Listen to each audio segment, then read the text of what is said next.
Alors, je vous invite à vous installer, messieurs. Alors, je vais juste vous demander de lever votre main quand j'appellerai votre nom, parce que je ne vous connais pas encore tous physiquement, on va dire, mais je suis ravie de vous accueillir ici. Alors, Jean-Luc Lajoux. Bonjour monsieur, directeur du patrimoine de Gironde Habitat, qui va nous parler on va dire la première vraiment opération d'autoconsommation collective que vous avez lancée. On poursuivra avec Christophe Lally. Bonjour, ah ben voilà, vous êtes en ordre parfait. Directeur de SEM Morbihan Énergie pour Partage Élec à Pénestin. Là, évidemment, vous avez compris, on se situe du côté de la Bretagne.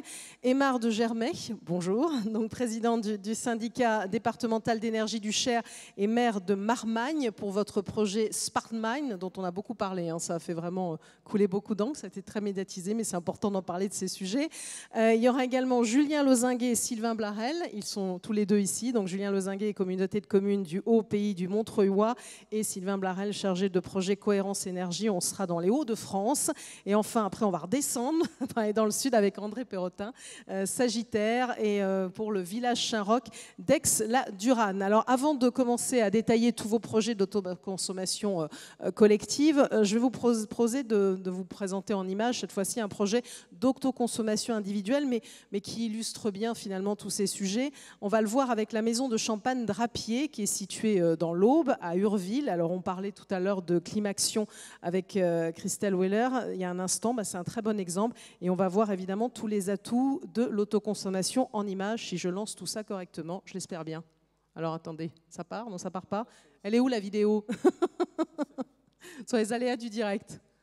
Ah non, normalement, il y a une vidéo introductive. Là, c'est la présentation suivante. Voilà, c'est parfait. Je peux la lancer? C'est formidable.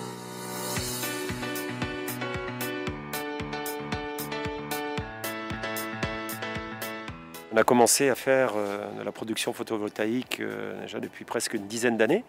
Et l'autoconsommation, c'est l'aboutissement. Nous, on est des champenois, on fait du vin. Par contre, ce soleil qui est au-dessus de notre tête, on veut en profiter et avoir une transformation immédiate de l'énergie dans nos besoins. Donc, tous ces besoins en énergie électrique, eh bien, on l'utilise maintenant en grande partie à partir de l'autoconsommation.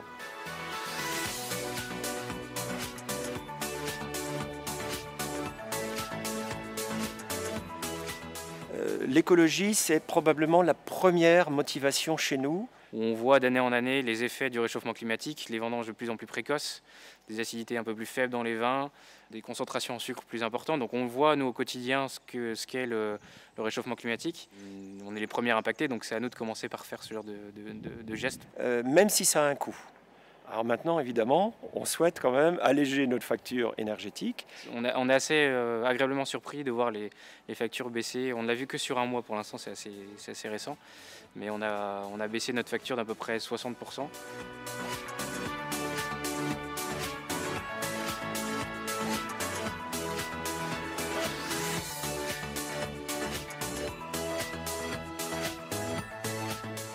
Les freins, c'est d'abord dans les mentalités. Le solaire, oui, on n'est pas sûr. Les panneaux photovoltaïques, c'est pas écolo parce qu'il faut les fabriquer, il faut les recycler. Donc il y a un frein un peu psychologique. Il y a ensuite un frein administratif, c'est compliqué. Les autorisations de raccordement, les PTF, tout ça, ça prend du temps. Il faut vraiment que l'administration locale, régionale ou même nationale nous suivent. Après, la deuxième contrainte, je dirais qu'elle est plutôt technique. On attend beaucoup de la recherche et des avancées techniques pour le stockage de l'énergie.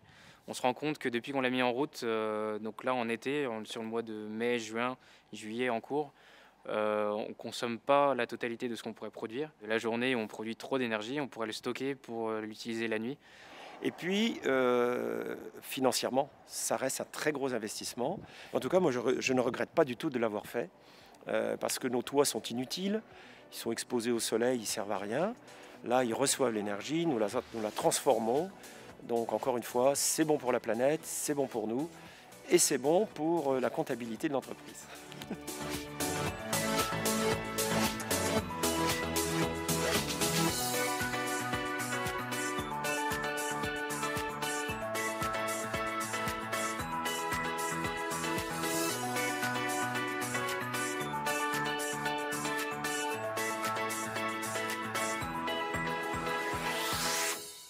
Voilà pour cet exemple avec la maison Drapier, qui a rebondi à nouveau sur ce que disait monsieur tout à l'heure.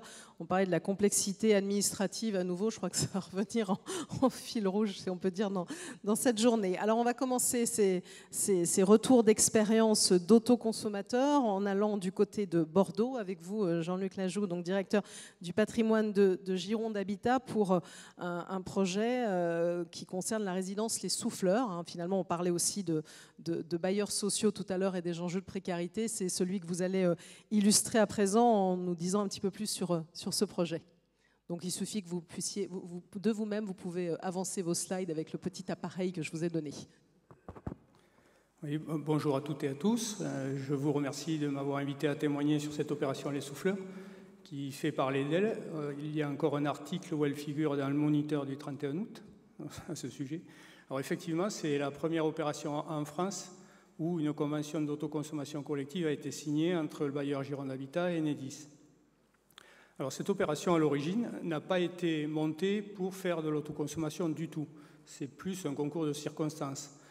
Cette opération de 60 logements, alors je vais mettre peut-être le slide, on va rester sur celui-là. Cette opération est constituée de 60 logements que nous avons voulu construire BBC et Finergie à l'époque. On n'était pas encore sur la RT 2012. Et à ce titre, 260 mètres carrés de panneaux solaires étaient installés sur la toiture pour répondre à la réglementation. Elle a été livrée, alors il y a une erreur sur le slide, ce n'est pas en 2016, mais fin 2015. Et là, ça a déjà été évoqué, des problèmes administratifs pour revendre l'électricité produite à Enedis, ou enfin la remettre dans le réseau, à EDF ou autre. Voilà, ça a duré des mois et des mois, à tel point que, courant 2016, nous avons missionné un bureau d'études, Inelia, pour dire qu'est-ce qu'on pourrait faire de cette électricité, autrement que de la revendre au réseau. Alors, il se trouve que cette opération est complètement mitoyenne de notre siège à Bordeaux. Donc on étudiait la possibilité d'utiliser l'électricité produite par ces panneaux photovoltaïques sur le siège. Les études avançaient, on était prêt à lancer l'opération, on avait même obtenu des crédits de la part de la région pour financer ces travaux. C'était très intéressant. Puis un jour, Inelia nous dit, voilà, il y a un décret qui vient de paraître, on peut faire de l'autoconsommation collective. Ah bon, qu'est-ce que c'est ça? Parce qu'on ne s'était pas intéressé. C'était au début du printemps, donc 2017. Donc ils nous ont expliqué, ils nous ont dit, on fait partie d'un groupement qui est chargé de mener à bien le projet Rex-Auto. Alors le projet Rex-Auto, c'est un projet lancé par la région Nouvelle-Aquitaine qui vise à regarder ce qui se passe en matière d'autoconsommation sur un délai de 2 ans environ. Ils nous ont dit, on a des sujets intéressants en matière d'un supermarché, un endroit qui faisait de l'autoconsommation, on va observer ça. Dans une autre commune, c'est la station d'épuration où ils ont fait des installations, on va surveiller ça aussi. On n'a pas de logement. Est-ce que ça vous intéresse de partir avec nous? On a dit banco. Donc on a intégré ce projet Rex-Auto de la région, soutenu également par l'Europe.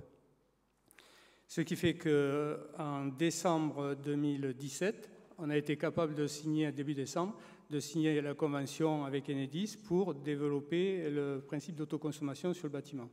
Alors, ça a été mis à feu, la surveillance, enfin, le début des travaux ont été mis à feu début 2018. Nous menons l'expérimentation en 2 phases. Une première phase qui s'est déroulée, donc les 6 premiers mois.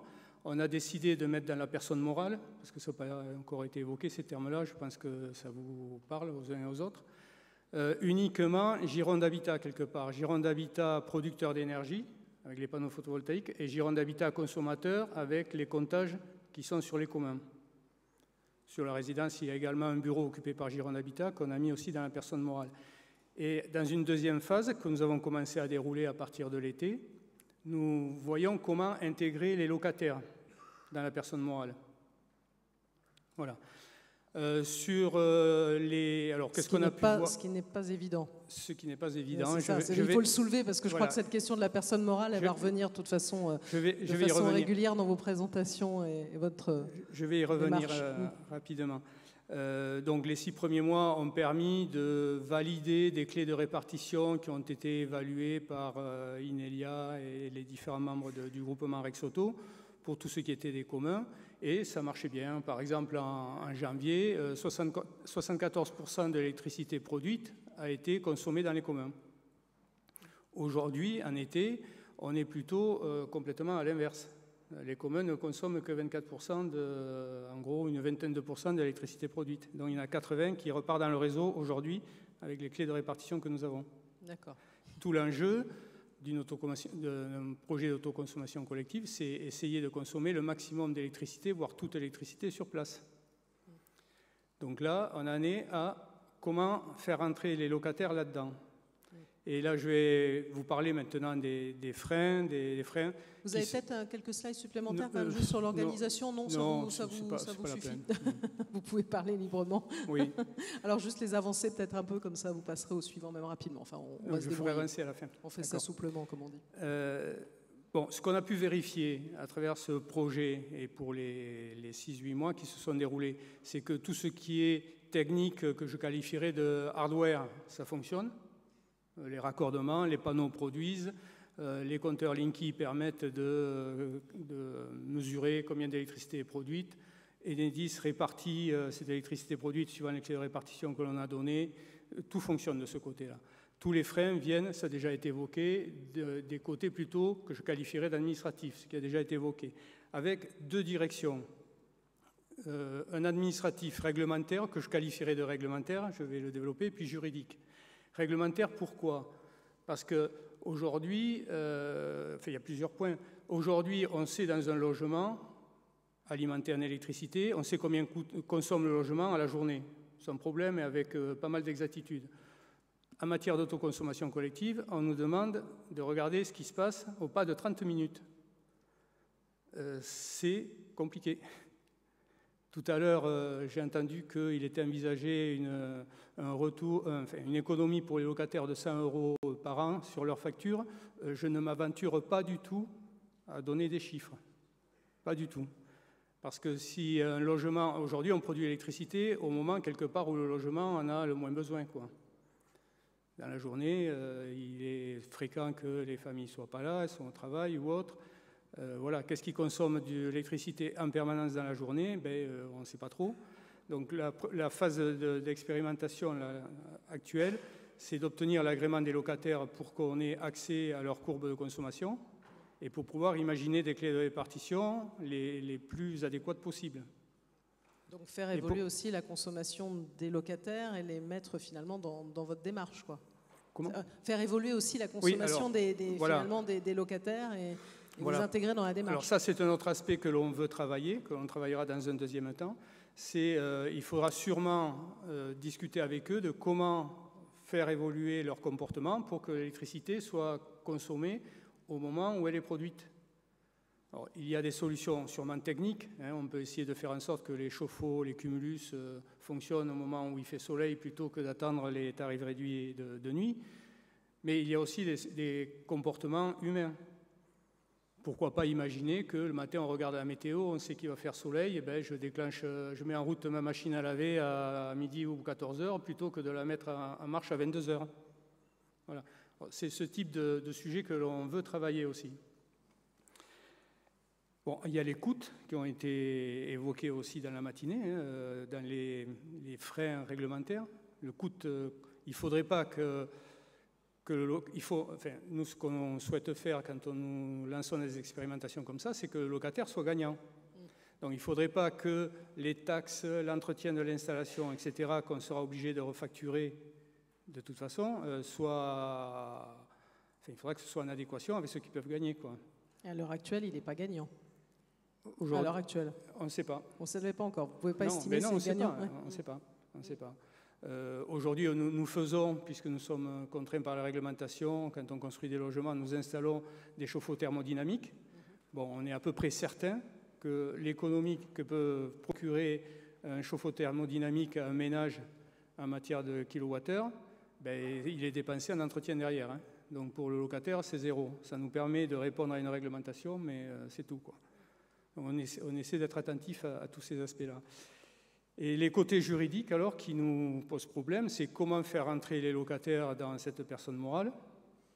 Les services juridiques travaillent activement là-dessus. On en est à essayer de voir s'il ne faut pas monter des associations, alors quel type, comment. Les locataires vont être là, ils ne vont plus être là, ils vont vouloir à des moments participer. Aujourd'hui, on a obtenu l'accord de 25% d'une quinzaine de locataires sur les 60. D'autres vont venir, d'autres vont déménager, des nouveaux vont arriver. Comment on va faire de tout ça? Là, c'est encore un peu le flou pour nous. Voilà les freins et en quelques mots assez rapides, ce que je peux dire de cette expérimentation que nous menons. Oui, et puis de toute façon, on pourrait réagir aussi sur les commentaires des uns et des autres, mais on comprend que voilà, votre première opération d'autoconsommation collective, la complexité que vous avez pu rencontrer, et puis bon, encore un retour d'expérience qui est tout frais, sur lequel c'est compliqué évidemment d'avoir beaucoup de recul. On va poursuivre. Ben voilà, on est pile sur la slide, c'est parfait. Avec Christophe Lally qui est à vos côtés, directeur de SEM Morbihan Énergie. Donc pour partager l'EC à Pénestin. Là sont des dates encore plus fraîches, on va dire, une inauguration pour fin mars, début avril, et puis une date importante, hein, le 11 août pour vous, avec ces consommateurs, on peut dire, qui sont entrés en action. Alors présentez-nous ce projet. Oui, bonjour à tous et merci pour l'invitation et je suis très heureux d'être présent aujourd'hui. Oui, il faut se rapprocher. Voilà, c'est mieux. Excusez-moi. Donc effectivement, le projet Partage ELEC, c'est un projet qui a vu le jour concrètement en mars 2018 avec la mise en service de cette installation, donc avec dans un premier temps une vente totale d'électricité puisque le temps que l'ensemble des démarches administratives aboutissent, on a réellement commencé l'opération d'autoconsommation collective à partir du mois d'août. Donc là, on va arriver mi-septembre avec la première phase de comptage qui va être réalisée par Enedis, le gestionnaire du réseau de distribution. Mais ce que je vous propose, c'est effectivement de revenir sur toutes les phases amont et voir au vu de ces premiers mois passés, de ces premières étapes, les points positifs et les freins. Ça a été cité à plusieurs reprises, mais les freins concrets que nous avons pu rencontrer et en espérant qu'on puisse les lever, en tout cas assouplir ces freins-là. Donc rapidement, les dates, vous les avez citées. Je pense qu'il y a deux éléments importants. C'est la décision des élus du syndicat d'énergie du Morbihan de vouloir s'investir sur le dossier. Pour information, on a un bâtiment, un siège social qui produit de l'électricité renouvelable avec une centrale photovoltaïque de 130 kg qui fait de l'autoconsommation. On a une dizaine de véhicules électriques. On est en train de tester la décharge des batteries de véhicules électriques pour réinjecter sur le réseau, soutenir le réseau en période de pointe. Et il y a un an maintenant, on a installé une station de production hydrogène dont l'hydrogène est produit, l'électrolyseur fonctionne avec le surplus de production électrique et on a un véhicule qui roule à l'hydrogène aujourd'hui. Donc je vous invite à venir le voir si toutefois vous passez un jour en Bretagne Sud et dans le secteur de Vannes. Mais ça permettait aussi aux élus de pouvoir s'acculturer avec le photovoltaïque puisque après le moratoire de 2009-2010, beaucoup de personnes et notamment des élus du syndicat ont pris peur avec cette notion de photovoltaïque. Le deuxième élément, c'est bien évidemment la loi de février 2017 sur l'autoconsommation collective, puisqu'on avait, nous, identifié un certain nombre de projets en termes de développement photovoltaïque, mais plutôt en production et injection totale. Et finalement, cette loi a ouvert beaucoup d'opportunités, d'où l'idée, et avec le concours finalement de la municipalité de Pénétin, donc une équipe municipale et un maire très volontaire pour expérimenter, puisqu'on est bien dans un cadre expérimental, cette démarche de projet auquel ont été également associés le syndicat d'énergie voisin de Loire-Atlantique, qui est cofinanceur de l'opération, la communauté d'agglomération et l'ADEME et l'agence de l'eau. Et bien évidemment, l'agence de l'eau, n'importe quoi, l'ADEME et la région Pays de la Loire et Bretagne. Bien évidemment, Enedis a également été associé, puisque effectivement gestionnaire du réseau sur le territoire. Et puis le dernier élément, c'est effectivement la signature de la convention d'autoconsommation collective. Et dans quelques jours, on devra avoir un premier retour sur cette consommation. Vous l'aviez juste en images peut-être avant, non? C'est pas ce projet envoyé quand on voyait Partagelec dans le premier, voilà, Voilà. quand même, pour pouvoir Donc, présenter qu'il y a quand même 13 consommateurs et voilà, partenaires et comment ça fonctionne. Rapidement, donc effectivement, alors on est sur une petite centrale de 40 kg. On voulait initialement installer un 80 kg puisque la toiture s'y prêtait. Le seul inconvénient, c'est qu'il y avait nécessité de renforcer le réseau et c'était un billet de 25 000 €. Donc pour mener une expérimentation, on a préféré rester sur la limite des 40 kg qui nous évitait d'avoir à renforcer. Dès le départ, on savait qu'effectivement l'association des consommateurs était un élément indispensable et la position du président du syndicat a été, donc Jobron, a été de dire vous ne paierez pas l'électricité plus chère dans les 20 ans à venir que vous ne le payez aujourd'hui. Donc ils ont été sécurisés, ce qui fait que les 13 que vous voyez là, d'emblée, ont donné leur agrément pour qu'on puisse accéder à leurs données de consommation, à leur profil de consommation et se sont engagés dans cette démarche. Alors c'est quand même une organisation qui est relativement complexe. Effectivement, on parlait de personnes morales organisatrices. Nous, on a fait le choix de partir sur une association type loi 1901 qui offre une certaine souplesse. Néanmoins, on doit regrouper effectivement l'ensemble des consommateurs, le producteur, et on a fait le parti d'élargir les partenaires du projet bureau d'études, collectivité dans le dispositif. Ceci étant, l'ensemble des engagements contractuels à établir, donc vous voyez ce schéma, est relativement important, même très très lourd à pouvoir mettre en place. Et il nous semble que la plus-value apportée par la personne morale organisatrice est limitée et qu'il y a peut-être des économies à faire à ce niveau-là. Économie administrative, bien évidemment. On y met beaucoup d'énergie, apparemment, d'après ce que dit votre voisin qui cherche à créer une association aussi, c'est loin d'être évident, quoi. Ah oui, c'est pas simple, et mine de rien, même si on est sur un statut associatif, il n'empêche que ça génère des coûts, des garanties, un formalisme à respecter, l'organisation d'un certain nombre de réunions, de bureaux, de conseils, d'associations, et ça reste une opération relativement complexe d'un point de vue administratif. Rassurez-vous, Bruxelles va passer là-dessus. Je rebondissais tout à l'heure sur la directive. Poursuivez. On y compte bien. Je vous ai juste mis un graphique sur l'estimation du coût de production de l'électron. Donc il est formalisé par la couleur bleue. On est parti sur le prix d'un électron du réseau. On a matérialisé ce que ça donne en termes de coût de production. Donc vous voyez l'investissement, on est à moins d'1 € du watt-crête en termes d'investissement aujourd'hui. On a provisionné ou estimé des coûts de fonctionnement, prenant en compte les assurances, contrats d'entretien maintenance, provision sur un renouvellement d'onduleurs. Et du coup, on arrive aujourd'hui à un coût qui est aux alentours de 8,50 €, 8,5 centimes du kilowattheure.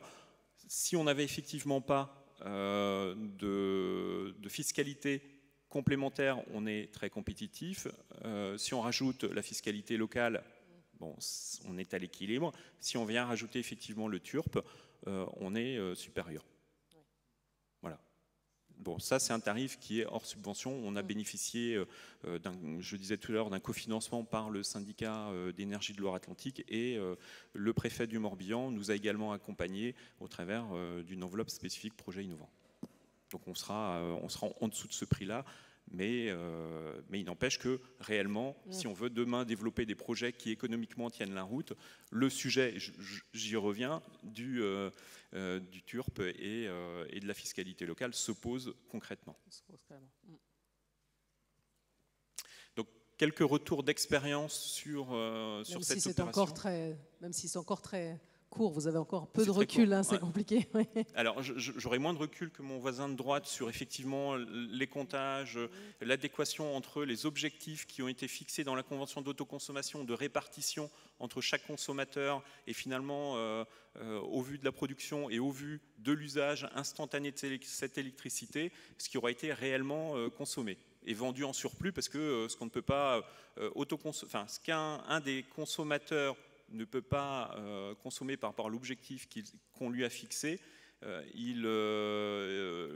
cette électricité-là est vendue en surplus. On ne peut pas la réattribuer à son voisin qui finalement peut avoir des besoins supérieurs à ce qu'on aura défini. C'est aussi les limites de l'exercice et je pense qu'il y a une évolution nécessaire de la convention d'autoconsommation à avoir qui me semble être un peu plus restrictive que la loi de 2017.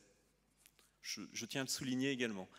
Enfin bref, les quelques retours qu'on en a, c'est qu'on est quand même aujourd'hui sur des coûts d'électrons photovoltaïques qui sont compétitifs. Ça a été dit ce matin, on le vérifie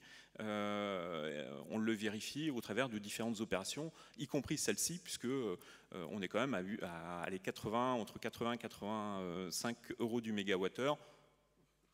C'est quand même intéressant. On a une forte demande des collectivités. On le sent, c'est un moyen pour les collectivités de se réapproprier un enjeu important de l'énergie sur leur territoire, créateur de richesses financières éventuellement, environnementales, mais également sociales. Ça permet de recréer du lien entre les citoyens, ça permet de pouvoir partager des projets en commun et donc de favoriser la solidarité entre les acteurs. On a beaucoup de demandes et on est interrogé par beaucoup de territoires hors Morbihan, hors Bretagne sur ce projet. La possibilité aussi, avec ce type de projet d'autoconsommation collective, de pouvoir agréger différentes solutions. On parlait de stockage diffus, je citais l'exemple des voitures électriques, le foisonnement, l'augmentation du nombre de véhicules électriques, son foisonnement, la possibilité de pouvoir décharger, doit nous permettre là aussi de pouvoir être confiants dans l'avenir sur cette notion de développement du photovoltaïque. L'hydrogène, j'en ai parlé, c'est aussi un élément important. Par contre, je l'ai dit aussi, la PMO, c'est un exercice qui est très lourd, très compliqué, avec peu de valeur ajoutée, il me semble, en tout cas dans l'exemple qu'on a pu mettre en place. Et puis, là encore, vis-à-vis des coûts, la fiscalité ne nous semble pas du tout adaptée. Nous, on croit beaucoup dans le Morbihan au fait que le développement de l'autoconsommation collective doit permettre d'économiser sur les travaux de renforcement de réseau. Et aujourd'hui, dans le Morbihan, c'est la bagatelle de 40 millions d'euros qui sont investis chaque année entre le gestionnaire de réseau et l'autorité concédante. Et on pense qu'il est sans doute possible de détourner une partie de cette enveloppe-là pour pouvoir investir sur l'autoconsommation collective.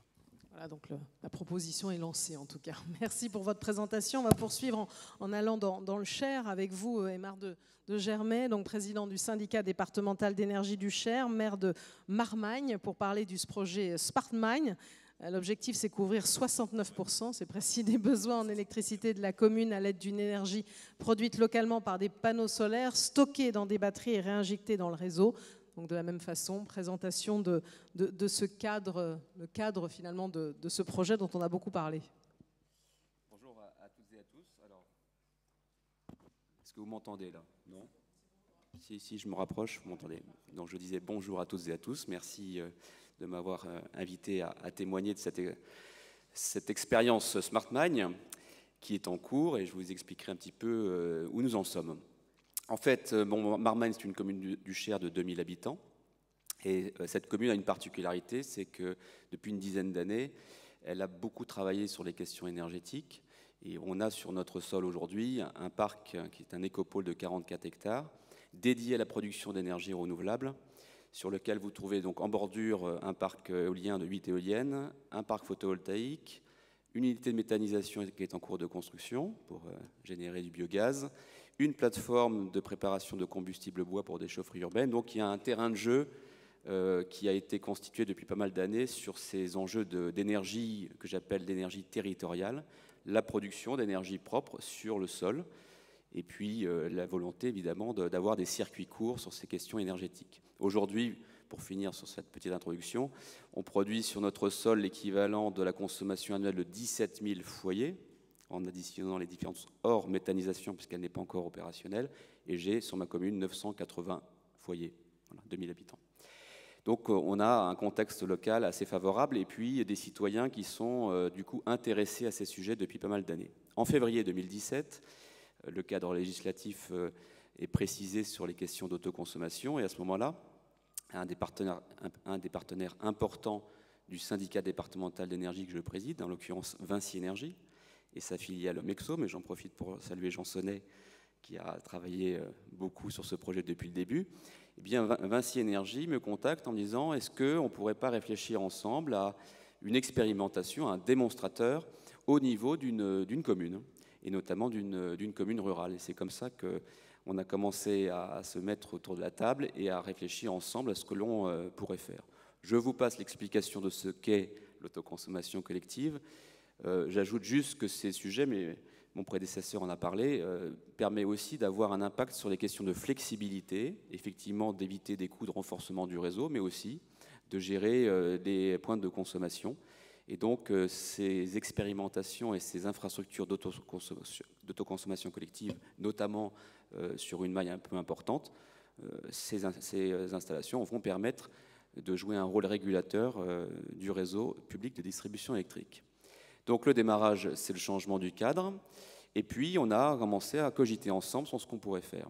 J'ai la chance d'avoir une commune sur laquelle les bâtiments publics sont regroupés en gros sur un carré, l'essentiel des bâtiments publics, ce qui évidemment simplifie les choses, notamment pour relier les bâtiments entre eux et mettre en place plus sereinement une infrastructure. Et puis j'ai aussi une chance, je ne sais pas si c'est une chance, mais je n'ai pas de bâtiment classé sur ma commune, ce qui est aussi un atout pour mener ce genre de projet. Donc on a commencé à réfléchir sur un modèle et on a rédigé une première copie qu'on a adressée dans le cadre d'un appel à projet national lancé par le ministère de la Transition écologique et solidaire qui s'appelle toujours les démonstrateurs industriels pour la ville durable. Et puis ce modèle qu'on avait posé sur le papier a été labellisé en juillet 2017. Nous avons été lauréats de cet appel à projet. Et seul projet rural. Et oui, et le petit, je dis souvent le petit pousset du lot, c'est-à-dire un projet en ruralité sur une commune de 2000 habitants. Et puis après, on a poursuivi évidemment la réflexion avec notamment des discussions approfondies avec Enedis, et qui n'ont pas toujours été faciles, pour faire valider notre modèle. On est arrivé au bout de 2 mois et demi, 3 mois de discussion à faire valider par Enedis que ce modèle-là, que nous avions imaginé pour SmartMine, était conforme au texte. Puisqu'auparavant, pour être très clair, tous les bâtiments publics avaient un compteur relié au réseau, etc. Et que là, le modèle SmartMine, c'est un compteur qui fait le soutirage et l'injection. Bon, donc ça posait évidemment un certain nombre de questions à Enedis. Et puis, on a réussi non seulement à se mettre d'accord, mais ils ont accepté d'être partenaires de l'expérimentation. Donc, vous voyez, finalement, ça s'est bien les choses passé ont au fur et été à très mesure. positives. Donc, je ne reviens pas sur le choix de la commune, au-delà à la fois de l'antériorité, parce que c'est toujours des questions compliquées aussi à gérer avec les habitants, mais au-delà de l'antériorité de Marmagne sur ces questions énergétiques, il y avait aussi une facilité donc, de configuration de commune. Et puis enfin, étant le président du syndicat d'énergie et le maire de la commune, évidemment, ça a permis de fluidifier les discussions et de faire avancer le projet. Alors, en novembre 2017, vous en avez parlé, on a fait une présentation à la presse de ce projet. Il y a eu, c'est vrai, des retombées assez importantes. Et ça nous a permis, nous, pourquoi on a fait cette présentation, d'abord pour faire parler de l'autoconsommation collective et pour dire qu'il se passait des choses non seulement dans les pôles urbains, mais aussi en ruralité. Et j'ai coutume de dire que c'est dans la ruralité que ces projets-là peuvent être plus faciles à mettre en œuvre par rapport à la complexité du tissu urbain. Et puis c'était l'occasion, en présentant ce projet, d'attiser l'intérêt des financeurs, parce que derrière, il y a un budget important et il y a besoin d'être accompagné. Ça a été un long cheminement, évidemment, de rassembler les financements. Il s'est achevé en juin 2018 avec un tour de table complet. Vous verrez, il y a une diapo qui présente le budget. C'est un budget d'1 380 000 €. Et vous verrez tous les financeurs qui nous ont rejoints sur cette opération. Et depuis juin, on est dans une phase, et ça rebondit sur un certain nombre de choses que j'ai entendues, de mise au point. Parce qu'on s'était dit, une fois qu'on a les financements, une fois que le projet technique est bâti, c'est open. Et finalement, la phase liée à l'exploitation et la phase liée aussi à la mise au point juridique de l'exploitation est une phase finalement assez complexe. Donc on en est aujourd'hui ici, sur cette phase-là. On travaille notamment sur l'outil qui va permettre d'exploiter l'infrastructure. Donc l'infrastructure, elle va être commandée et financée par la commune elle-même en direct. Et cette infrastructure va être mise à disposition, alors c'est aujourd'hui où nous en sommes, d'une CEMOP. Et cette CEMOP sera chargée de l'exploitation de l'installation. Et puis effectivement, après, il faudra créer l'association des autoconsommateurs. J'imagine que cette mise au point technique et juridique entraîne des coûts supplémentaires. Des coûts supplémentaires mais que nous avions intégrés, mais des complexités, par contre, que nous n'avions pas tout à fait envisagées. Mais on est en train d'avancer. Et finalement, on ne prend pas trop de retard, puisque l'objectif, c'est de lancer les travaux au cours du premier trimestre 2019. Donc on est, je dirais, dans un déroulé d'opérations assez conforme à notre planning. Mais donc vous êtes optimiste sur ce premier trimestre 2019 ? Aujourd'hui, je le suis. Aujourd'hui, je le suis. Alors, en clair, de quoi parle-t-on ? On parle d'installer sur les toitures des bâtiments publics 817 panneaux. Vous avez, je ne les prends pas en détail, mais les chiffres, vous les avez qui s'affichent. Et l'idée, c'est évidemment de gérer finalement trois choses. Première chose, c'est l'autoconsommation individuelle, parce que l'objectif pour la commune, c'est quand même, au-delà du projet environnemental, de réduire ou tout au moins de maîtriser sa facture énergétique, parce que c'est un enjeu, les frais de fonctionnement des collectivités. Donc l'autoconsommation individuelle, la mise en place d'une capacité de stockage, et j'en reparlerai tout à l'heure, qui va permettre justement de réguler au fur et à mesure et d'arbitrer entre la production et ce qu'on en fait. L'autoconsommation collective, puisqu'à partir du point d'injection sur le réseau public, on va pouvoir toucher aujourd'hui les 61 foyers éligibles, c'est-à-dire ceux qui sont raccordés au même poste de transformation que celui sur lequel on injecte, même si j'entends que le périmètre pourrait être agrandi. Et puis les services de flexibilité, donc, que j'ai évoqués rapidement tout à l'heure, c'est-à-dire la communication permanente avec Enedis pour soit cesser d'injecter parce qu'on a une difficulté sur le réseau, parce qu'on peut créer du déséquilibre, soit gérer les pics de consommation. Cette infrastructure va permettre d'alimenter à la fois notre bâti public, une borne de recharge de véhicules électriques, mais aussi d'alimenter l'éclairage public de centre-ville. C'est-à-dire que, très clairement, par exemple, l'été, une bonne partie de l'année, l'éclairage public va être totalement, en fait, cette alimentation va être totalement gérée par SmartMine. Donc, finalement, donc vous avez à peu près tout ce que je vous ai dit qui s'affiche, 78 points lumineux pour l'éclairage public. Aujourd'hui, finalement, ce système nous permettra, nous, communes, d'être autonomes à hauteur de 70%. Donc on continuera néanmoins d'acheter à notre fournisseur d'électricité de l'énergie, puisqu'on ne peut pas arriver à produire l'essentiel de nos besoins. Et puis évidemment, il y a le décalage entre ce qu'on produit et les moments où se présente le besoin. On peut envisager de monter ce pourcentage, oui, puis s'atteindre progressivement 100%. Notamment, c'est ce que nous faisons depuis plusieurs années avec des travaux déjà sur l'efficacité énergétique des bâtiments publics, c'est-à-dire revoir, nous, nos consommations. Alors, dans le système que je vous ai présenté, finalement, elle est où l'innovation ? Il y a une innovation, finalement, je dirais, réglementaire et juridique, c'est-à-dire de tester sur une commune, donc c'est un petit peu différent de ce que vous avez pu exposer, sur une commune avec donc différents publics, à la fois la commune elle-même, mais ses voisins, mais aussi les automobilistes qui roulent en véhicule électrique, et puis Enedis, de tester donc cette innovation législative. Deuxième chose, c'est une innovation sociétale. Et ça, j'y crois beaucoup. C'est ce que j'appelle, moi, l'énergie territoriale, la capacité que nous avons à produire de l'énergie sur les territoires et finalement, dans un système de circuit court, à la distribuer et à la consommer sur place. Et puis, en termes de technologie, finalement, c'est des panneaux photovoltaïques, des câblages, des batteries. Et l'innovation, ça va être sur l'intelligence, finalement, et le logiciel, le parti Smart, qui va gérer SmartMine et qui va le gérer à la fois en réactif, c'est-à-dire je produis, qu'est-ce que je fais, mais aussi en anticipation. Comment?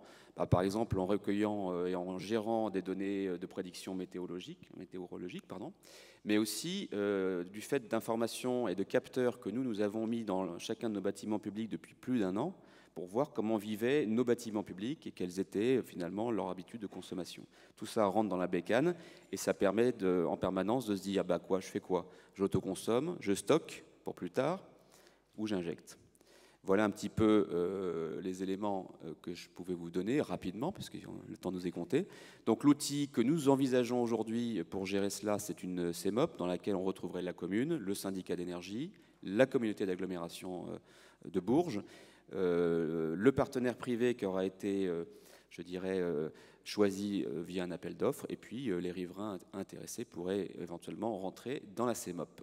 Combien ça coûte? Je vous l'ai dit, mais vous voyez la clé de répartition des financements. Donc c'est un projet lourd qui intègre beaucoup de frais de développement, mais aussi beaucoup, vous l'avez dit vous-même, de frais juridiques et de bureaux d'études qui nous ont accompagnés dans un système qui est quand même relativement complexe. Pas techniquement, mais sur la partie administrative et juridique. Voilà, j'ai essayé de faire court. Donc vous voyez que c'est un projet qui arrive maintenant dans une phase quasi opérationnelle. Mais comme ce que vous avez évoqué, mes prédécesseurs ont évoqué, quelque chose qui reste complexe, et je rejoins monsieur aussi, qui est installateur et qui a évoqué ça, on reste quand même dans un domaine très lourd, très complexe, et voilà, il faut vraiment et qui coûte cher, défricher. On l'avait montré aussi, qui coûte cher, il faut défricher, exactement. Absolument, défricher. Alors on va poursuivre, et puis de toute façon, vous pourrez les uns et les autres après, parce que vous avez finalement des problématiques qui se rejoignent, échanger.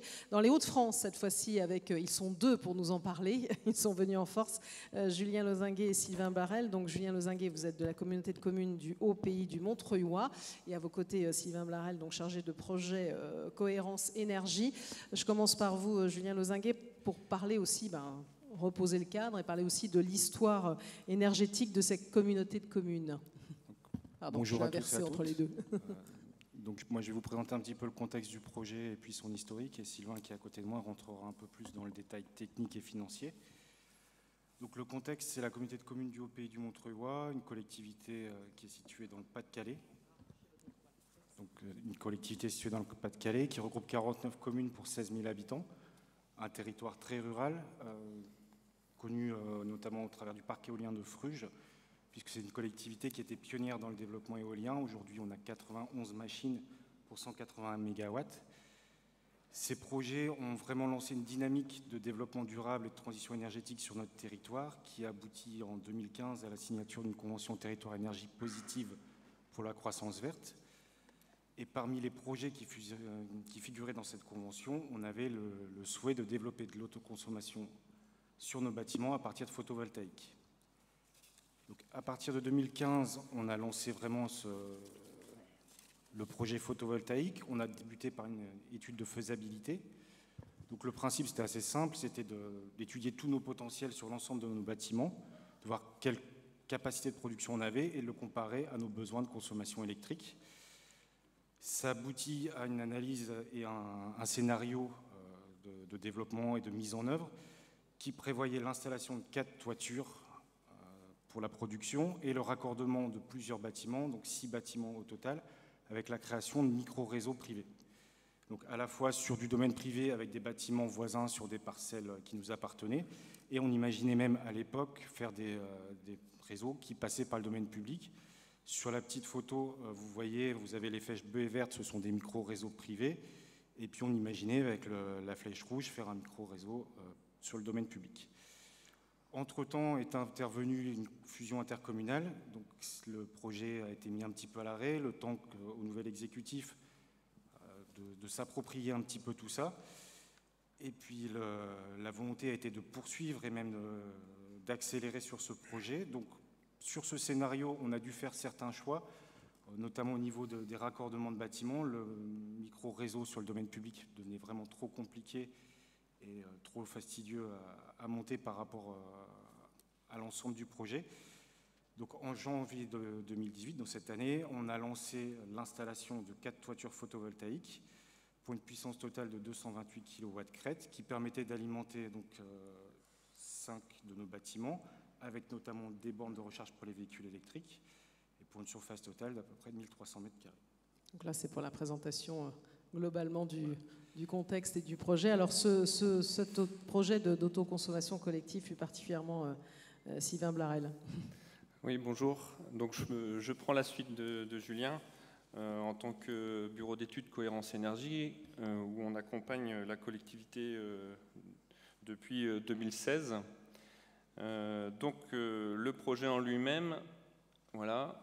En globalité, donc les 228 kW crête qui ont été installés sur les 4 toitures.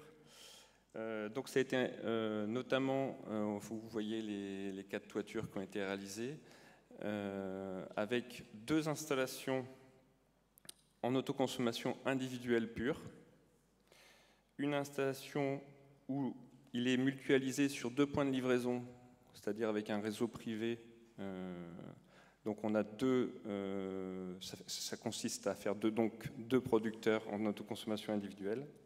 Et enfin, une opération d'autoconsommation collective qui est sur le cybercentre, 33 kg, la 3e photo en partant du haut. Donc voilà, ce projet à l'initial avec la collectivité, c'était de faire de l'autoconsommation individuelle, mais au fur et à mesure des discussions, on a pu déterminer, en partenariat avec Enedis, avec le service réseau électrique intelligent qui nous a accompagnés, de définir sur le cybercentre une opportunité d'autoconsommation collective. Puisque ce bâtiment-là était relié sur le même réseau basse tension avec la crèche qui était juste à côté et la maison de la santé 100 mètres plus loin. Voilà, donc voilà un peu pour l'histoire, comment on en est arrivé à faire de l'autoconsommation collective, quoi. Alors, si on zoome sur ce qui nous intéresse aujourd'hui, l'autoconsommation collective, donc sur le cybercentre, donc le bâtiment, pour bien être clair, il appartient à la collectivité. 33 kg donc, a été posé sur les toitures. Comme je vous expliquais tout à l'heure, on a cette production alimente 3 bâtiments. 2 bâtiments sont raccordés en Linky et un bâtiment sont raccordés sur un compteur PME-PMI. Et l'excédent de cette énergie d'autoconsommation collective, il faut un exutoire, c'est l'opérateur Enercop Hauts-de-France qui a été choisi. Voilà sur la description du projet.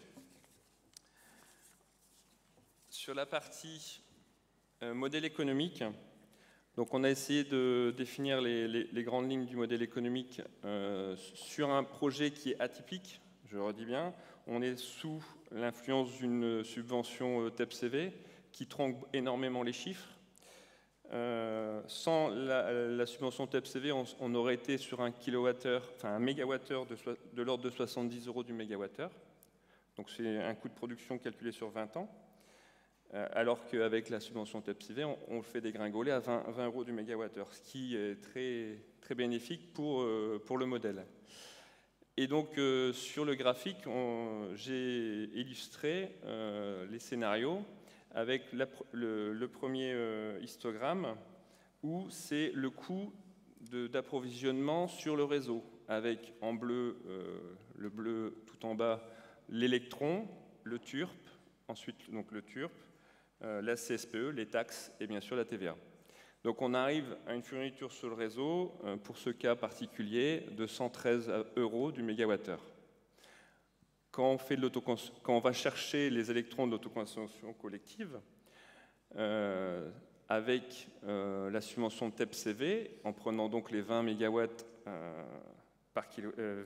par mégawatt, on arrive sur ce même schéma présenté juste avant, donc le deuxième histogramme, à 1 mégawattheure acheminé à 72 € du mégawattheure. Sans la subvention, c'est le dernier histogramme, on serait arrivé à 120 € du mégawattheure. Ça montre bien que, là aussi, on rejoint pas mal ce qui a été dit avant, il y a un souci pour pouvoir se dire, si on reste dans le modèle, là on est dans un cas particulier, mais sans subvention, économiquement, c'est pas possible. C'est pas possible. Et il y a aussi une particularité, parce que vous pouvez faire rêver vos petits camarades, vous n'avez pas de personne morale obligée? Alors, la personne morale obligée chez nous, c'est la communauté de communes. La communauté de communes qui elle, est producteur et consommateur en même temps. Donc on a résumé ça de manière simple. Et pour cette question-là, ça n'a pas été un frein pour nous. Mais voilà, j'entends bien tout ce qui se dit par ailleurs. Voilà. Les perspectives, je peux te laisser terminer sur les perspectives, c'est plus politique. Pour nous, l'autoconsommation collective, ça a été un moyen déjà de réaliser le projet qu'on souhaitait au départ, puisqu'on n'a plus besoin de créer de micro-réseaux et on a utilisé le réseau public. Donc c'est vrai que c'est une vraie opportunité, on a pu aller au bout de la démarche. Aujourd'hui, on va se laisser le temps, les installations viennent juste d'être mises en service, donc on va regarder un petit peu comment ça fonctionne, quels sont les retours au niveau des factures et au niveau des usages. La volonté, c'est aussi de travailler sur l'optimisation de notre autoconsommation. Il y a encore des travaux à faire au sein des bâtiments à ce niveau-là. Et puis, avec les annonces qui ont été faites par M. Lecornu cette année, nous, avec les installations qu'on a fait, aujourd'hui, on peut étendre cette convention sur 3 producteurs et 8 consommateurs. Potentiellement, on peut vraiment aller au bout de l'autoconsommation collective. On attend de voir un petit peu comment va évoluer la réglementation à ce niveau-là. Et donc de faire évoluer les 33 kg à 204 kg sans aucun investissement supplémentaire, puisque c'est en fonctionnement. Exactement. Bon, merci pour cette présentation. On va terminer ce tour de France. Comme je disais, on va passer du nord au sud. On va avec André Perrotin, président de Sagittaire, pour le village Saint-Roch d'Aix-la-Durane. Là, c'est un projet qui n'a pas encore vu le jour. Normalement, c'est pour le début de l'année prochaine. Et la particularité, là, on est dans un projet 100% privé. Donc, de la même façon, nous présenter le contexte. Oui, bonjour. Alors, je ne sais pas si on m'entend. Oui, c'est vrai.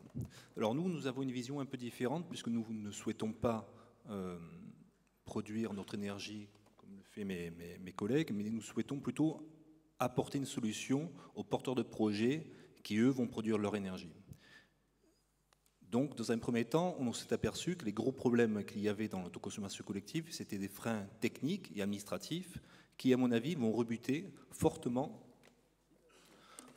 les porteurs de projets, car c'est en réalité pas le problème économique a priori qui pose le plus de problèmes, mais c'est vraiment toute la complexité technique et administrative, car il ne faut pas oublier que dans un deuxième temps, une fois que le programme est lancé, il va falloir le gérer, il va falloir assumer les changements de locataires, leurs ambitions, les besoins qui évoluent, et donc toute cette énergie, qu'est-ce qu'on va en faire avec un pas qui est fixé par Linky toutes les 30 minutes, où on a finalement les données qui nous sont données à la fin du mois, ce qui change tout. Parce que notre objectif, nous, c'est d'utiliser une blockchain qui va en temps réel connaître la production des clients, la consommation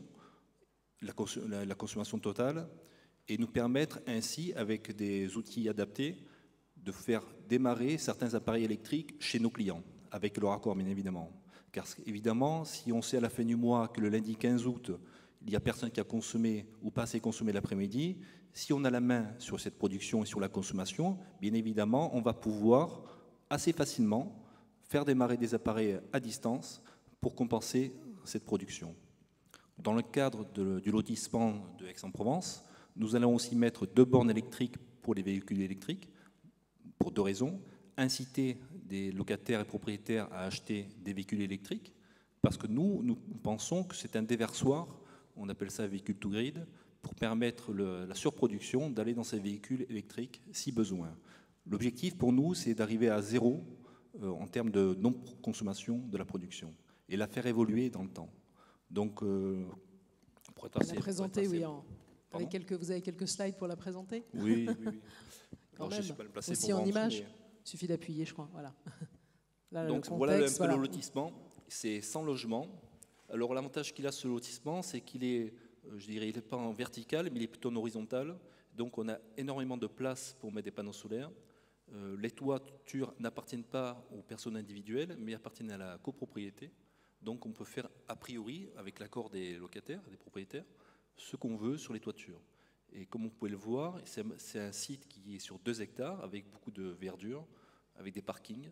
Donc on peut mettre sur ces parkings-là des ombrières, qui seront du coup bien exposés pour augmenter la puissance au fur et à mesure. Dans un premier temps, on va mettre 36 kW, ce qui correspond aux besoins des clients qui sont aujourd'hui OK pour aller dans le projet et qui va permettre aussi d'alimenter la copropriété pour les communs. Parce qu'on peut voir, il y a une piscine qui est pour nous un déversoir, parce qu'évidemment, l'été, on va se retrouver avec une piscine qui consomme 4 kWh en 24 heures sur 24.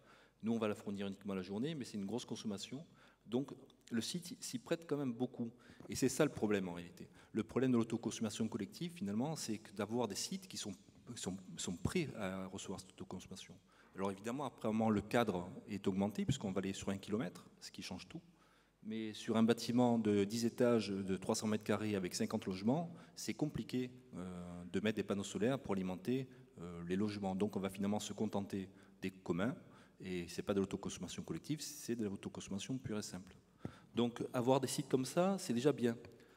Alors l'autre avantage aussi, pour nous, avouons-le, c'est qu'un des locataires, des propriétaires, travaille chez Enedis et qu'il a pu convaincre aussi, parce qu'en fait, c'est ça le deuxième problème, c'est que les personnes qui veulent faire de l'autoconsommation, ce n'est pas seulement pour gagner de l'argent. Personne n'a cité ici de vouloir faire des profits, ce n'est pas le sujet. Ce qu'on veut finalement, c'est maîtriser sa facture d'énergie sur le long terme. Et ce qu'on veut, c'est produire sa propre énergie. Et ça aussi, c'est un outil pour la blockchain, puisque la blockchain va permettre de certifier la production et la consommation pour chaque consommateur.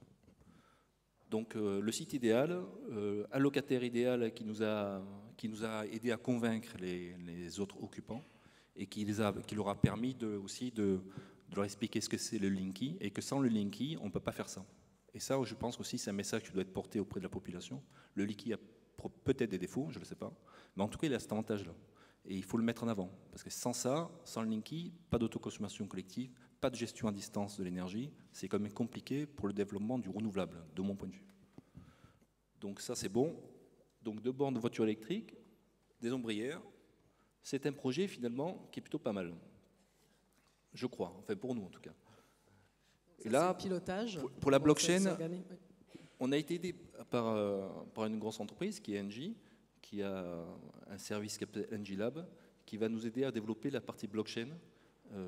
Parce que comme je vous le disais tout à l'heure, on ne veut pas simplement certifier la consommation et la production des locataires, mais on veut aussi piloter en temps réel cette consommation. Donc merci Engie Lab. Un projet comme ça ne se fait pas seul. L'idée c'est ça, c'est que les personnes ici qui sont intéressées pour faire des projets, si on ne les accompagne pas, il est probable qu'ils ne le feront pas. Et on a ici que des personnes qui ont été extrêmement motivées et qui ont passé du temps, mais il ne faut pas imaginer que la majorité de la population va s'amuser à passer autant de temps pour gagner si peu d'argent. Parce qu'en réalité, on fait les calculs de rentabilité, 100 € dans le meilleur des cas, c'est parce que ça fait sourire mes voisins. La rentabilité n'est pas là. Donc ce n'est pas l'enjeu. Mais on le disait tout à l'heure, 63% des Français veulent faire de l'autoconsommation et sont prêts à payer un peu plus. Mais ils veulent être aussi certains que la production, ce soit la leur. C'est ça l'enjeu en fait. Ce n'est pas faire des économies à court terme, c'est sur du long terme et maîtriser et savoir d'où vient cette énergie. Et ça, je crois que c'est le vrai enjeu de l'autoconsommation collective. Donc en termes de rentabilité, on peut toujours imaginer que l'électron va coûter de plus en plus cher. On n'en est pas certain parce que l'électricité renouvelable coûte de moins en moins cher. Moi, ça fait 15 ans que je fais du renouvelable. Donc je sais a priori, on voit a priori à quelle vitesse les prix des panneaux descendent, hein, les prix de l'énergie descendent. Aujourd'hui, les grands acteurs s'orientent vers ce qu'on appelle le PPA. C'est un peu la stratégie des gros opérateurs, c'est vendre finalement de l'énergie sur du long terme à des clients identifiés dès le départ. Et c'est un peu l'autoconsommation collective finalement. Sauf que nous, on s'adresse aux particuliers, en réalité. Et ça, quand on regarde le tableau des contraintes, c'est là qu'on comprend bien que pour un particulier ou une petite résidence, se lancer dans l'autoconsommation collective, seul, c'est presque impossible. Parce qu'ici, on a des collectivités qui ont des moyens différents, qui peuvent mettre un chef de projet pour suivre ce dossier-là. Mais dans un lotissement, je ne suis pas certain qu'ils auraient fait le pas si on ne les avait pas accompagnés. Et je crois que si on n'a pas de cette démarche-là, ben, il faut bien comprendre que ça n'avancera pas. Je pense, en tout cas. Donc nous, Sagittaire, ce qu'on fait, ben, on apporte tout. Et on a poussé un peu le vis jusqu'à apporter finalement le financement de la centrale. Alors, on ne sait pas trop ce qui va se passer avec le tiers investissement concernant l'autoconsommation collective. Mais nous, dans ce projet-là, on finance la centrale, on amène tout clé en main et on va facturer l'énergie directement au client. C'est un peu l'objet. Et c'est pour ça qu'on ne veut pas perdre d'énergie, parce qu'on la valorisera mieux si elle est sur le site, plutôt que si on le revend à un agrégateur qui va nous l'acheter probablement au prix du marché. Donc les bénéfices de l'autoconsommation, en réalité, c'est simplement réaliser des économies d'énergie et participer à la transition énergétique. C'est ça en fait l'autoconsommation collective. Je crois que c'est à peu près ça. Hein. On n'en demande pas plus. C'est simple. Maintenant, on essaie de faire un bilan un peu de ce qu'on fait et pourquoi on le fait finalement. Je pense que le vrai truc, c'est les usagers, en fait, ce qu'ils veulent, c'est consommer leur énergie. Et ça, ils veulent être sûrs. Le certificat d'énergie que proposent les énergéticiens en disant vous avez 30% de l'énergie qui est verte ou 50% ou 100%, ce sont des mots, mais il n'y a pas de certification. Il y a un certificat d'origine qui est donné, mais finalement, c'est assez abstrait pour les consommateurs. Et la blockchain nous permettra, nous, de certifier au consommateur qui aura accès à sa blockchain, de vérifier que la production est bien, en lien avec sa consommation. Le choix de produire son énergie s'impose nécessairement à court terme, ne s'impose pas à court terme. C'est-à-dire que vraiment, le gain financier n'est pas recherché par les clients. À court terme, gagner 20 € de plus ou 20 € de moins, c'est pas ça qui fait la différence chez un propriétaire.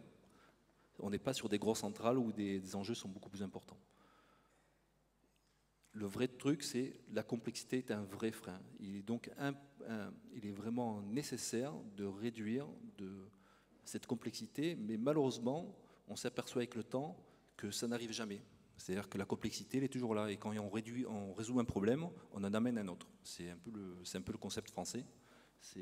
On ne sait pas faire autrement. C'est comme ça. Donc, nous, on apporte la solution de gérer ça en temps réel, au fur et à mesure s'adapter avec toutes ces contraintes et faire évoluer le système en amenant à chaque fois de la simplicité et que de la simplicité. Et surtout, je pense que ce qui est important pour les consommateurs, c'est qu'on valorise et ça, je ne comprends pas que ça ne se fasse pas, qu'on valorise leur acte. C'est-à-dire que, ok, on ne gagne pas d'argent, pas de problème, mais pourquoi on ne valorise pas le logement? Pourquoi on ne lui donne pas un label? Pourquoi on ne lui donne pas une certification? Pour permettre à cette certification, finalement, d'obtenir peut-être des prêts bonifiés, peut-être sur cette base-là, que les collectivités, les mairies offrent des mètres carrés supplémentaires. Ça s'est fait il y a une dizaine d'années. Vous faisiez du renouvelable, 10%, 20%, on vous donnait 10 mètres carrés supplémentaires. Ça ne coûte pas un sou, et c'est une vraie valorisation pour un client. Le valoriser quand il va le vendre. S'il est certifié qu'il va produire 5000 kWh et que c'est certifié, peut-être qu'un logement qui est vendu ou qui est loué, ça va mieux se louer, et en tout cas, ça apporte un plus. Ça ne coûte pas cher, mais par contre, ça peut être un vrai plus pour les locataires. Et pour les collectivités, je pense que c'est la même chose. On est plutôt fiers de faire ce genre d'opération, mais pourquoi n'aurait-on pas un label? Pourquoi n'aurait-on pas une certification sur laquelle on peut s'appuyer pour le faire?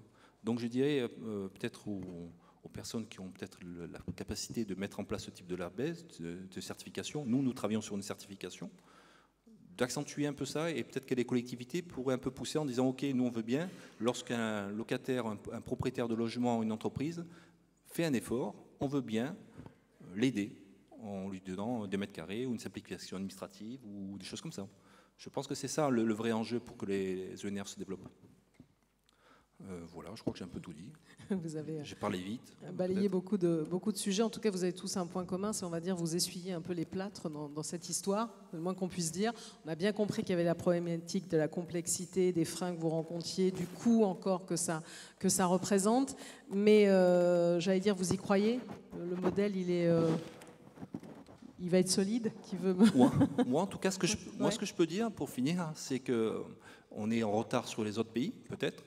Mais comme les Français sont assez audacieux et ils arrivent à faire des choses que personne n'a fait avant, je me dis que finalement, peut-être, plutôt que d'être des suiveurs, on pourrait être des leaders. Et ça, c'est pas finalement que de nous, avec un peu d'audace et un peu de nouveauté, quoi. Donc moi, je suis plutôt audacieux, plutôt optimiste. Je rebondis. En l'allumant, je pense, non? Il est pas allumé? Non, il était allumé. Je rebondis sur vos propos en disant finalement, moi j'aborde ce sujet en me disant je ne suis pas un kamikaze, je préfère être un pionnier. C'est vrai qu'on y croit à notre sujet, on sait qu'on est face à... Moi c'est un parcours du combattant depuis 1 an et demi, puisque dès qu'on a réglé un problème, s'en présente un suivant. Mais d'abord quand on est français, on est habitué à faire ça. Et puis surtout, encore une fois, on est sur la vision de l'énergie de demain. Oui, pour être clair, le modèle économique, enfin, je veux dire, tout le monde l'a dit. Aujourd'hui, tout le monde l'a dit. Le modèle économique, il n'y est pas encore. C'est-à-dire que vous avez bien vu mon tableau de financement. Bon, celui qui a bien regardé a vu que la commune qui va récupérer cette installation a mis 2% du montant global de l'opération. C'est une belle affaire. Mais ce que je veux dire, c'est qu'aujourd'hui, on assume, en tant que décideur politique dans nos territoires, de dire qu'on n'est pas sur un modèle économique viable tel qu'il est. On est en train de défricher le terrain, de monter des démonstrateurs qui vont permettre, j'espère, non seulement de faire évoluer les esprits, et aussi la réglementation, pour aboutir à quelque chose de sain. Mais finalement, c'est exactement la même chose qui s'est passée sur les toitures photovoltaïques classiques, c'est-à-dire avec finalement une subvention publique extrêmement forte via le tarif de rachat, enfin public, payé par les consommateurs, mais ça a été exactement la même chose.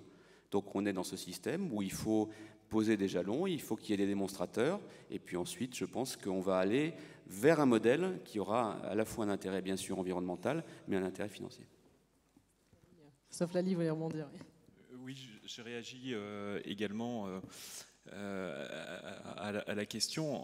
En fait, je pense qu'on n'est pas loin de changer de paradigme du réseau électrique français. Ça a été dit dans les propos introductifs, enfin, ou en tout cas dans la première table ronde, où le système de production centralisé et les réseaux de transport et de distribution, je crois beaucoup à cette notion d'autoconsommation collective, à cette réappropriation finalement de l'énergie comme qui devient un peu comme l'eau, un bien universel. On ne peut plus s'en passer finalement d'énergie, on en a besoin pour tous les usages. Et le fait qu'aujourd'hui les collectivités, enfin quand je dis les collectivités, ce sont les citoyens, les entreprises, les élus et les services administratifs se réapproprient ce sujet de dire je suis demain en capacité à produire sur mon territoire et à faire en sorte que cette électricité-là soit utilisée sur mon territoire, va générer une création de richesse, mais je l'ai dit tout à l'heure, mais pas seulement financière, pas uniquement financière, mais surtout sociale et environnementale. Et moi, je prends le pari que d'ici 10 ans ou 15 ans, alors si on arrive à lever les freins qui sont évoqués à tout bout de chemin, mais si on arrive à lever les freins, à mon avis, d'ici 10 ans ou 15 ans, on aura une part relativement importante de projets d'autoconsommation collective qui vont faire en sorte que le schéma actuel, le système actuel va être complètement bouleversé, voire même remis en cause. Oui, je crois au photovoltaïque, oui, effectivement. Alors, notre problématique dans le logement social n'est pas tout à fait la même que les autres. Nous ne recherchons pas un modèle économique forcément, une rentabilité, puisque nous sommes obligés de faire des installations pour construire des bâtiments qui répondent à la réglementation. Donc, de toute façon, l'installation, on doit la faire. C'est le cas sur le projet des souffleurs, par exemple, où nous allons vendre, entre guillemets, l'électron aux locataires à 0 centime. Ils ne paieront que l'entretien de l'installation. Et les taxes, les fameuses taxes. Voilà. Donc, oui, j'y crois, et ça va permettre, je suis sûr que ça va permettre d'initier des évolutions dans les comportements des personnes. Tout à l'heure, M. Joffre disait qu'on va sûrement consommer plus. Oui, peut-être. Chaque fois qu'on installe des systèmes qui génèrent des économies, que ce soit des économies d'eau, des économies électriques ou autres, on s'aperçoit il y a quelque chose qui est appelé d'ailleurs l'effet rebond. Toutes les économies potentielles ne sont pas faites par ceux qui utilisent les systèmes. Il y a une partie qui part en confort. Voilà. Bon, mais petit à petit, on va y arriver, parce qu'aujourd'hui, le prix de l'électricité, il est ce qu'il est. Demain, que va-t-il être?